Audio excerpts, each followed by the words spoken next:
Salut YouTube et bienvenue dans cette toute nouvelle émission. À travers cette série de vidéos, je vais vous présenter des œuvres qui ont inspiré de grands films que vous connaissez tous. Et pour commencer, j'ai décidé de m'attaquer à l'immense saga qu'est Harry Potter. Du coup, dans un premier temps, je vais vous présenter des œuvres qui ont concrètement influencé J.K. Rowling dans son écriture. Et dans une seconde partie, je vous présenterai les influences plutôt théoriques autour de l'univers d'Harry Potter. Alors accrochez-vous, c'est parti!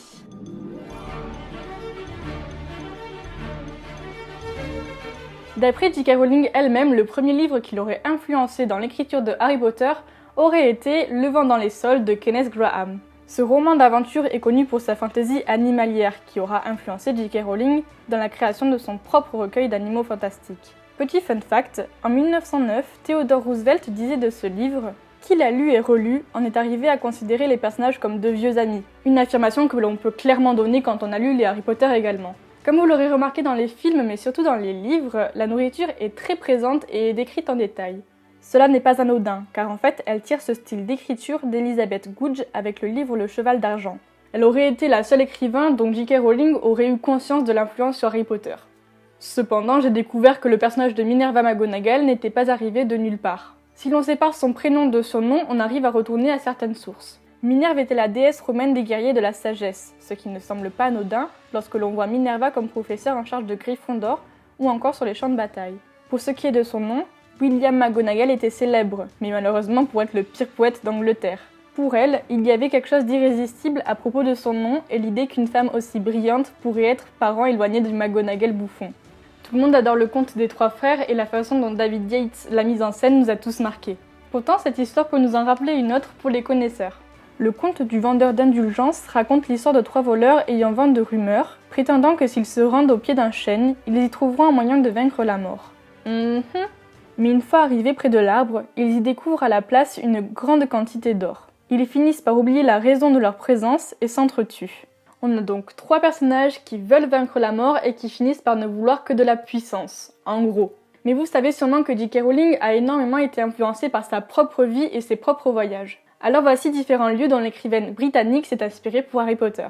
Nous avons tout d'abord Cecil Court à Londres, peut-être que ça vous dira quelque chose si je vous dis Covent Garden, ainsi que Victoria Street en Écosse qui ont tous deux inspiré le chemin de traverse. Pour rester sur la même voie, nous avons aussi la librairie Lello et Irma à Porto, qui deviendra la librairie de Fleury et Bott sur le chemin de traverse. Au pays de Galles, le château de Shepstone a inspiré l'auteur pour l'extérieur de l'école de magie. Mais il y aura aussi eu l'influence du collège George Eliot à Édimbourg pour l'imagination de Poudlard. On pourrait encore continuer avec la forêt d'Odin ou encore le cimetière de Greffias, mais je pense qu'il est temps de se tourner vers la partie théorique.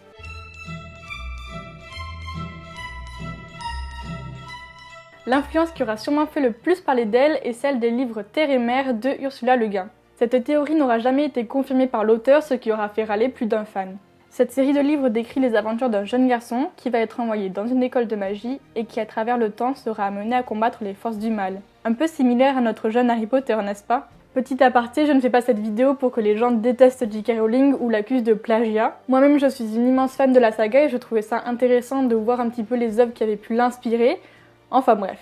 Une des théories que j'ai trouvée vraiment intéressante est celle sur le rapprochement entre les aventures de Harry et de Arthur. Tous deux sont de jeunes gens qui ne connaissent rien des événements qui vont leur arriver. Arthur va découvrir qu'il est l'héritier, tandis que Harry va découvrir qu'il est un sorcier, mais en plus de cela, qu'il est l'élu. Deux grandes destinées pleines d'enjeux. En plus de cela, tous deux seront guidés par un sage à la longue barbe, aux yeux bleus, avec une cape et un chapeau. David Kohlberg relèvera aussi que le duel entre Arthur et Madame Mime ressemblera à un combat d'animagie. Pour ceux qui ne savent pas, animagie c'est animagus mais au pluriel. Attention, là c'est la partie où je vais envoyer du très lourd et où on ne va plus rigoler. Le Seigneur des Anneaux, c'est bon pour vous? Eh bien c'est parti pour la comparaison entre les deux univers.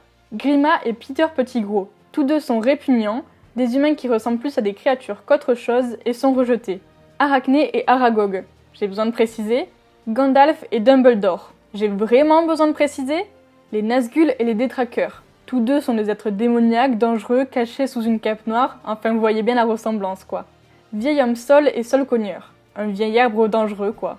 Sauron et Voldemort. Là c'est intéressant parce que tous deux sont appelés Seigneurs des Ténèbres. Leur élément est clairement le feu, ils sont très sombres, et ils ont tous deux besoin d'un objet pour être au maximum de leur puissance, même si de base ils sont tous les deux des sorciers très puissants. On découvre aussi qu'il y a une cape d'invisibilité dans les deux univers. Le médaillon de Serpentard et l'anneau parlent tous les deux à leur propriétaire. Le diadème de Serre d'Aigle et l'anneau sont tous les deux détruits par le feu. Et on découvre tout le long des aventures que le but n'est pas de trouver un trésor, mais bien de le détruire. Ah, c'était pas mal celui-là! Pour revenir vers Disney, on a aussi une comparaison qui nous semble très logique entre Harry et Cendrillon. Ils ont tous les deux une petite chambre, une figure maternelle qui ne les aime pas et les maltraite. Ils sont vêtus d'habits sales ou de seconde main et ont pour tâche de s'occuper de la maison, du ménage, de la cuisine. Et Dudley est aussi insupportable que les sœurs de Cendrillon. Une simple lettre les mènera vers la liberté, avec des personnages qui s'assurent que les héros vont se rendre sur le lieu de l'invitation. Cette liberté est clairement confirmée par cette citation.